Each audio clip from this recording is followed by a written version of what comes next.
Salut, ici c'est Tronic Hack. Dans cette vidéo, nous allons voir les bases qui vont nous permettre de lire des schémas électroniques. Pour lire les schémas électroniques, il faut d'abord qu'on comprenne les composants, leur mode de fonctionnement. Donc, où les utiliser, où on les retrouve, comment ils fonctionnent, les différents types de configurations. Donc, au niveau des schémas électroniques, vous allez retrouver soit ces symboles, soit ces symboles. Si le logiciel que j'utilise, on a ce symbole-là. Donc, mais vous pouvez retrouver ces symboles. C'est la même chose, ainsi que la résistance ici. Je vais définir chaque composant et on va les utiliser pour montrer leur utilisation, leur mode de fonctionnement et où on les retrouve. Là, ici, on a notre générateur de courant continu. Donc, on a c'est polarisé. On a le plus et le moins. Ça, c'est pour fournir la tension nécessaire à notre système. Ça peut être une batterie, une sortie d'alimentation à découpage ou bien notre alimentation de laboratoire. Donc, c'est ça qui alimente le système. Courant continu. Ici, on a une résistance. Une résistance est un composant électronique qui nous permet de réduire le flux du courant afin de pouvoir protéger des éléments, les autres composants électroniques et aussi utilisé pour polariser des composants électroniques. Donc, il a plusieurs fonctions. Soit il est utilisé pour limiter le courant, certains composants électroniques, ou bien pour faire la polarisation des transistors ou des amplificateurs opérationnels. Voici le symbole ici. Donc, vous pouvez retrouver ce symbole ici et celui-là. Donc, on a la diode. La diode est un composant électronique. Ceux-là, ce sont des composants électroniques passifs et ce sont des composants électroniques actifs puisqu'ils sont composés de semi-conducteurs. Là, on a une diode. Une diode est un composant électronique qui permet le passage du courant en une seule direction. Il va laisser passer le courant en une seule direction et bloquer dans l'autre direction. Ici, on a l'anode et là, on a la cathode. Le courant peut passer de là et il sera bloqué de là. Comme exemple d'utilisation, vous pouvez l'utiliser pour faire du redressement. Il est utilisé au niveau des alimentations à découpage ou des alimentations linéaires côté secteur. Après notre transformateur abaisseur, on a une suite de points de diode qui nous permet d'avoir un signal double alternance ou mono alternance. C'est en fonction. Mais tout que le double alternance et notre signal et le signal mono alternance s'obtient à la sortie des diodes. Donc, ce sont les diodes qui vont faire ça. Ils vont bloquer les composantes négatives et va laisser passer les composantes positives si est supérieure à la tension de ceux qui diffèrent des éléments. Donc, prenons pour exemple 0,7 volts pour lire les schémas. Donc, pour lire les schémas, bon, vous devez savoir les reconnaître et savoir leur mode de fonctionnement. Et ici, on a notre LED. LED, ce qui signifie Light Emitting Diode. Donc, ce sont des diodes, mais qui émettent de la lumière lorsqu'elles sont traversées par du courant. Là, il est utilisé comme témoin lumineux pour vous montrer que le système fonctionne. Donc, et bien pour faire des signaux, des jeux de lumière et plusieurs autres. Fait, tout ce qui fait référence à l'affichage. Il est intégré dans les afficheurs 7 segments, donc dans plusieurs appareils électroniques. Là, on a notre condensateur. Le condensateur est un composant passif aussi. Là, son rôle ici, il peut servir de couplage donc, et aussi de filtrage. Le découpage, si vous mettez votre système en marche et que le système au démarrage puise de l'énergie, cette énergie sera puisée au niveau du condensateur. Puisque s'il puise directement au niveau de votre système, si votre système n'est pas capable de fournir la tension nécessaire, votre système décide de redémarrer en boucle à l'infini. Donc avec le condensateur, on va prévenir ça, puisque lorsque le système aura besoin d'une tension forte, il va puiser automatiquement au niveau du condensateur. Il y a des condensateurs polarisés et les condensateurs non polarisés. Celui-là, c'est un condensateur polarisé qu'on va voir aujourd'hui. Celui-là, c'est un interrupteur qui nous permet de commuter le circuit et d'ouvrir le circuit. Ici, là, il est en mode circuit ouvert. Si je clique là, il est en mode circuit fermé. Là, c'est fermé. Il laisse passer le courant. Comme ça, ici, il bloque le courant. Donc, on retrouve aussi ce symbole ici. Ça, c'est l'alimentation. Vous allez plus souvent le voir comme VCC. Et ça, c'est la masse. La terre, la masse. Donc, ces deux-là sont souvent confondus. Mais ça, c'est plus au niveau des schémas électroniques qui lient les composants. Celui-là ici, il est vu comme le boîtier, en fait. Donc, la terre qui relie le boîtier, donc en métal ici. Là, on a nos deux éléments. Ça, c'est l'ampèremètre et ça, c'est le voltmètre. L'ampèremètre ici, si vous voyez les orientations sont différentes, ça veut dire quelque chose. Puisque ça veut dire quelque chose. Il est très important de pouvoir savoir comment les utiliser, comment les brancher en fait. Donc ça, il se branche en série et celui-là se branche en parallèle. C'est pour ça que celui-là, il est horizontal et celui-là, il est vertical. Là, on va voir deux composants en même temps. On va voir l'utilité de la résistance et de la LED. Là, je vais copier celui-là.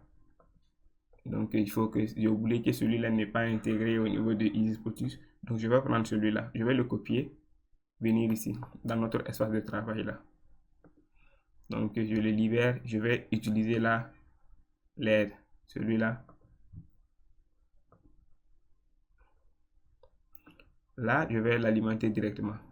Je vais vous montrer comment ça fonctionne ici. Donc, je vais l'alimenter directement.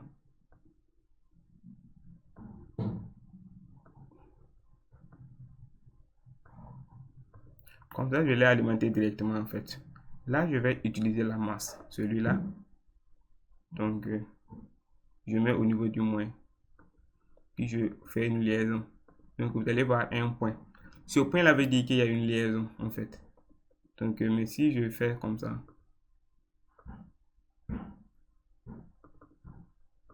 Vous avez vu? Donc, ici, ça veut dire qu'il n'y a pas une liaison en fait. Là, ne vous inquiétez pas, c'est parce que le truc et l'échelle ne nous permet pas de pouvoir tourner ici, puisque c'est la même liaison en fait. C'est la même liaison comme vous pouvez bien le voir. Donc ça, comme ça, si vous avez les croix ici au niveau des schémas, ça veut dire qu'il n'y a pas de liaison.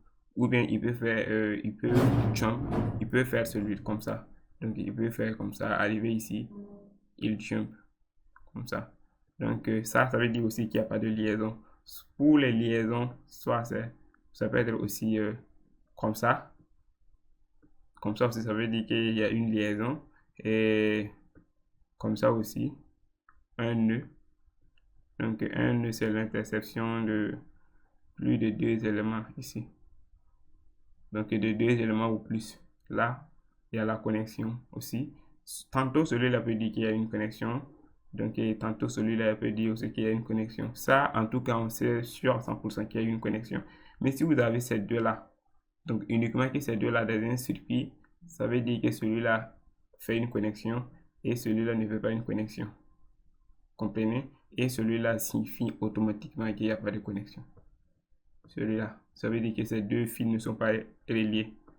Donc là, je vais les relier ensemble, comme ça. Donc si je les relie ensemble, je vais essayer de faire la simulation.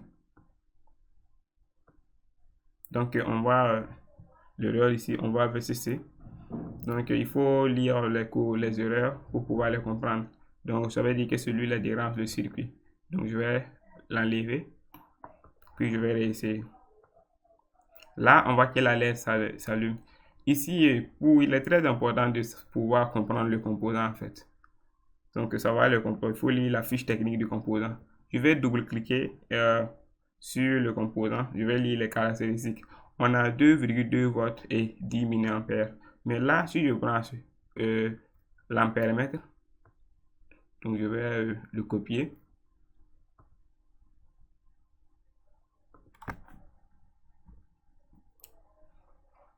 Donc, je vais le copier. Donc, je le branche en série. Là, je vais supprimer celui-là. Là, je vais lancer la simulation. On voit qu'on a 3 ampères ici. Les 3 ampères, c'est trop pour la LED. C'est parce que c'est en simulation en fait. Mais si c'était en réel, dans la réalité, la LED va se griller. La LED sera grillée en fait. Là, on va essayer de régler le courant pour la LED. C'est là qu'intervient la résistance en fait. Donc la résistance, celui-là. Donc je vais le copier ici. Donc je vais relier ici aussi. Et puis je vais ajouter notre ampère-mètre ici. Donc j'aime le mettre devant. Mais c'est la même chose, qu'il soit en arrière ou bien qu'il soit devant, c'est la même chose. Puisque je pouvais mettre la LED ici, ça ne va rien changer en fait. Mais j'aime mettre les choses comme ça. Donc je peux dire que le courant ici vient après la résistance diminue. Donc c'est un peu logique. Là, je vais alimenter. Ici, on voit que on a une chute d'intensité, mais on n'a pas les trucs, les 10 milliampères. Ça fait 90 milliampères. Donc pour les 10 milliampères, il y a une formule. Mais pour aller vite, je vais utiliser une application. Donc voici l'application ici. Je vais utiliser une application. Voici cette application. On a une batterie de 12 volts. Là, ils nous disent de donner le voltage de la LED. Donc, je vais mettre 2.2 volts. Là, avec, on a un courant de 10 milliampères. Donc, je fais comme ça, 10 milliampères. Puis, je mets calculate. Je mets calculate. On met 980 ohms. 980 ohms. Je ne sais pas si c'est une valeur normalisée. Donc, mais je vais le mettre typiquement. Je vais mettre typiquement 980 ohms pour que vous voyez le résultat. Donc, avec une puissance de 98 milliwatts. Donc, là, je vais aller au niveau de notre circuit. Donc, je vais mettre 980 ohms. Donc, 980 R. 980 R. Comme ça. Puis je vais lancer la simulation. On voit ici qu'on a les 10 milliampères. Donc je vais régler ça. Je double-clique ici et je vais faire milliampères. Là, puis je fais OK. Là, je clique. On va au 9,99 milliampères, ce qui est plus ou moins égal à 10 milliampères. Donc, on voit que la LED va fonctionner normalement sans problème.